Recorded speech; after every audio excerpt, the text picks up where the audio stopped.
Familja ime me gjithat kanë qenë okej, pas babait, i cili ka ishte në një gjenerat tjetër, me që unë e arsyetoj gjithmonë, sepse a jeton të se nuk jeton më në një vend ku nuk ka martesa të përzjera, jeton të në një vend më konservativ dhe mesazhet që vinë nga jashtë, ndoshta janë mesazhe që jo shumë të hishme, që i transmetohen pleqve të fshatit.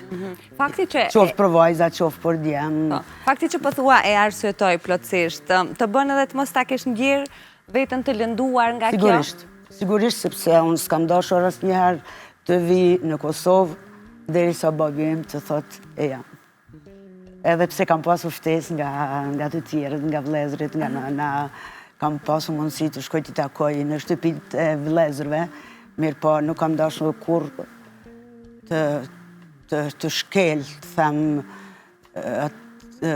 dashnin, ndoshta, është e pashpjegueshme çfarë kam ndjerë ndaj babait tim duke e arsyetuar, dhe nuk më ka munguar askush tjetër sa më mungon të babai im, dhe kjo ka qenë ndoshta ajo që kam pritur derisa babi im ka pranuar që unë të shkoj në shtëpi. E përjetove këtë? Kjo ndodhi? Kjo ndodhi dhe ka ndodhur në një periudhë shumë të mirë. Më thuaj pak. Kur vajza ime sapo kishte filluar të ecë, dhe vllau im i thot babait që Mirishaja don të vi në Kosovë. Thot, okej. Po don të vi me vajzën, Ani. Po don të vi edhe me burrin e saj. Po, veç jo me bujt në hotel, po në shtëpi këtu. Nuk ka